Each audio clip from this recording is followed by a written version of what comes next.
I'm not much of a camper, but last summer, my girlfriend Emily talked me into going on a weekend. Can't camp trip in the Catskills with her and another couple, Matt and Rachel. I liked the idea of being off the grid for a couple of days. No phones, no work emails. Just firewood, cold beer, and stars. We parked at the trailhead around noon on Saturday and hiked in about 4 miles to a clearing Emily had found online. It was perfect quiet, level ground, a nearby stream for water. We set up our tents before sunset. Emily and I in one, Matt and Rachel in the other. Just the 2 tents. I remember that detail clearly because I took a picture of them side by side, the only bright colors in the green forest. That night was typical. We sat around the fire, drank too much, laughed at dumb stories. At some point, the woods went completely silent, but I figured it was normal. Emily mentioned something about how even the animals sleep eventually. By midnight, we were in our tents, passing out to the chirp of crickets and the soft rush of the stream. I woke up around 3 a.m. to pee. The fire had burned out. I grabbed my headlamp and stepped out into the clearing, and that's when I saw it. There was a third tent. It was smaller than ours. Dark green, almost blending in with the woods. Set up maybe 20 feet beyond Matt and Rachel's. At first I thought maybe I'd missed it earlier, but I hadn't. I know I hadn't. I took a photo. There were only 2. I stared at it for a long time. There was no sound coming from it, no movement. I almost called out, but something stopped me. I suddenly felt like I was being watched not from the tent, but from the trees. Like someone was holding their breath in the dark waiting. I finished peeing and went back to the tent without waking anyone. I didn't sleep the rest of the night. At dawn, I woke Emily and told her what I saw. We unzipped the tent and stepped out together. The third tent was gone. No sign of it. No flattened grass, no stray rope or stake in the dirt. It hadn't been moved. It had never been there. Emily said I probably dreamed it or had too much to drink. But I knew I hadn't imagined it. I could still picture the outline of the zipper and the small nylon flap fluttering slightly in the breeze. Matt and Rachel got up an hour later. I asked if either of them had seen or heard anything. They both said no, but Matt looked a little thrown off when I mentioned the tent. He asked a few too many questions like, what color was it? And did you see anyone go inside? That night we almost left, but decided to stay one more night. We were jumpy. Even the fire didn't feel warm or safe. Every snapping twig made us freeze. When it came time for bed, none of us wanted to sleep alone. So we left both tent flaps open. Emily and I zipped ours just halfway. I laid there listening to every sound outside every footstep of raccoons or windblown branch and wondering if someone was out there, watching us again, around. 2 a.m. I heard a zipper. Not from our tent. It's from maybe 15 feet away. Emily heard it too. Her eyes snapped open in the dark. We sat up slowly, not turning on our light. The night outside was dead quiet again. I could hear my heart pounding in my ears. There was another sound, breathing, just outside, very slow, steady, not deep.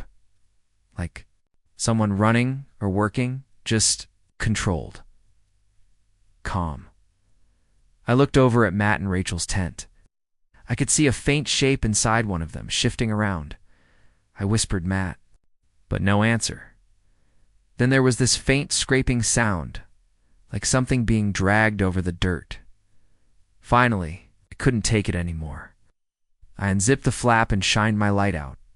There was nothing, just trees. Our bags were still there. Matt and Rachel's tent was zipped. Everything looked fine, but across the clearing beyond the reach of the light, I thought I saw the edge of something green. Low to the ground, I aimed the flashlight directly at it. Nothing, just bushes in the morning. I checked the spot. No tent, no footprints. Just undisturbed pine needles. When we left later that morning, I looked back down the trail several times. I kept thinking I'd see something behind us, a tent that hadn't been there before. Someone just standing at the tree line, watching. Matt wouldn't talk much on the hike back. He kept glancing behind him. Once, I caught him looking at a spot off trail with a weird expression. Like he recognized something but didn't want to say. I still have that photo from the first night. 2 tents. Just 2, but sometimes I open it on my phone and stare at the trees in the background, just past the fire pit. There's this one dark spot that almost looks like a person crouching. I've zoomed in on it 100 times. It's probably just a shadow. Probably.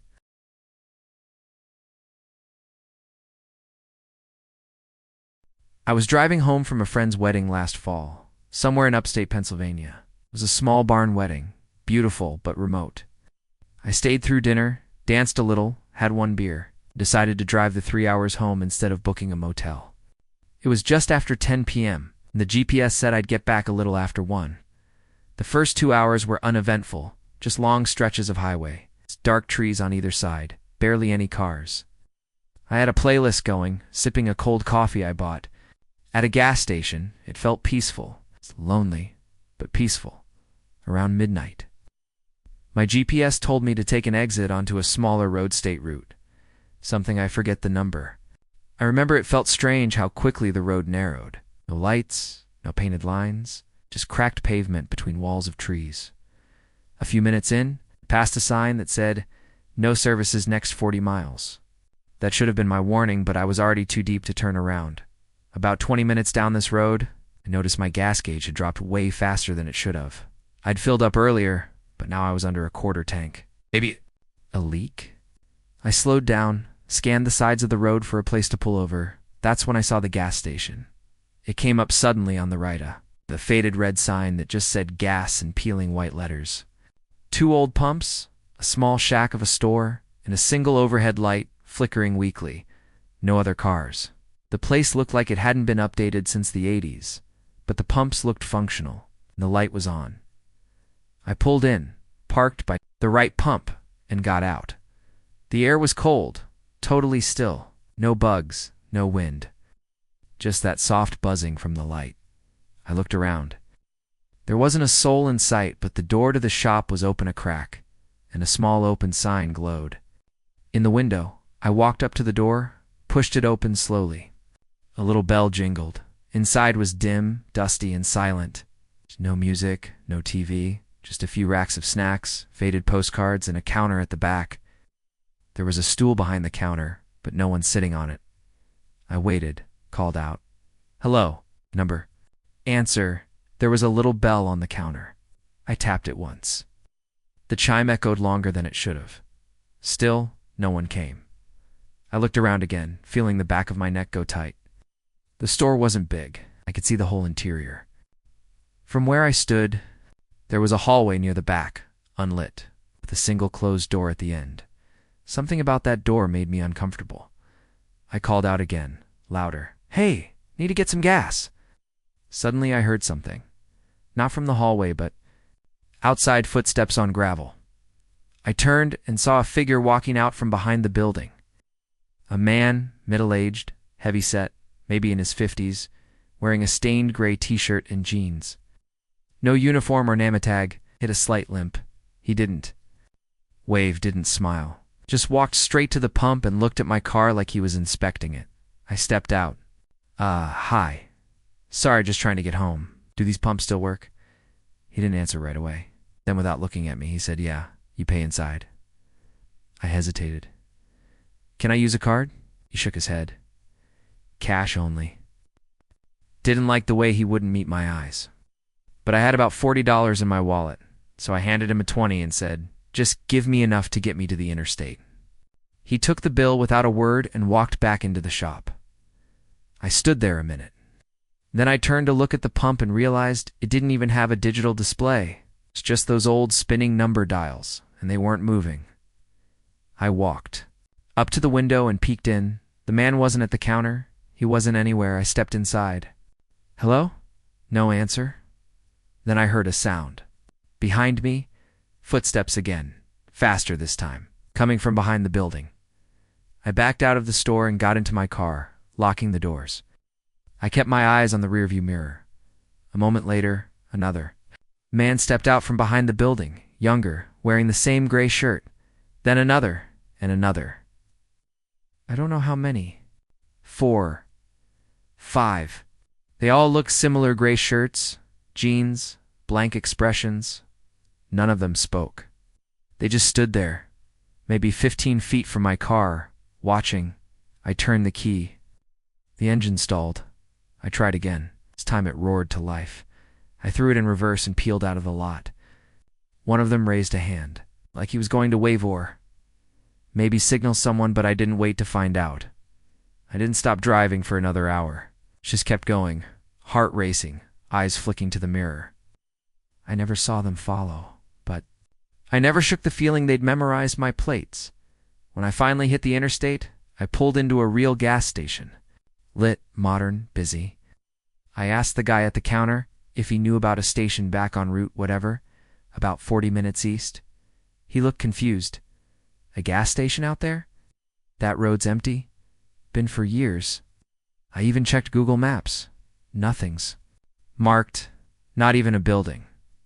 I still don't know where I stopped that night, or who those people were, but I haven't driven that route since, and I don't think I ever will.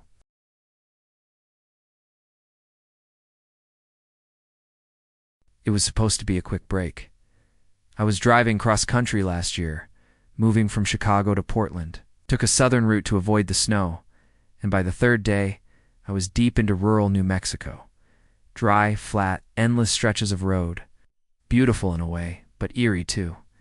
No towns for miles. No lights. It was getting later on 9 p.m., and I hadn't seen another car in over an hour. I was exhausted, eyes starting to blur. When I saw a rest area sign, I decided to stop, stretch, maybe take a 20-minute nap in the car before pushing. On the rest stop wasn't much. A small, cracked parking lot to broken-down vending machines. A public restroom built like a cement box. No lights except for a single dim bulb near the restroom door, casting a pale yellow glow. I parked near the edge of the lot, facing the desert. Total silence. No wind, no animals. I turned off the engine, cracked the windows, and set a timer on my phone for 20 minutes. The nap was shallow, dreamless. I don't think I even really fell asleep, just drifted. Then I heard it. A knock on the passenger window. I jolted awake, heart pounding. The parking lot was still dark. I looked around. No one there. Another knock, this time softer. Like fingertips brushing glass, I flicked on the dome light. Still no one. The lot was empty. I turned off the light and sat still, straining to listen. Nothing.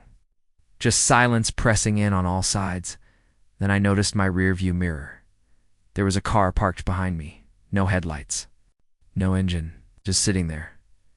It hadn't been there when I arrived. My first thought was that someone else pulled in while I was dozing, but I hadn't heard an engine. No tires on gravel. The car was strange old, like 80s old. Boxy wide. With rust along the fenders. I watched the car for a full minute. No movement.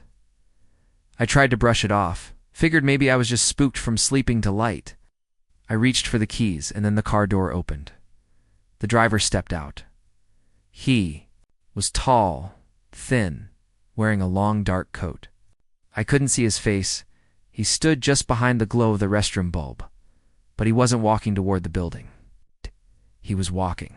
Toward me, slow, steady, no rush, like he had all the time in the world. I didn't wait to find out what he wanted. I turned the key, started the engine, nothing. The battery was fine. The dashboard lit up. But the engine wouldn't turn. I tried again and again. It's just a useless click. He kept walking. I locked the doors, flipped on the high beams. The light washed over him, but he wasn't there. The beams lit up the lot. It's the dessert. The vending machines, no. Man, it's no car. Just gone.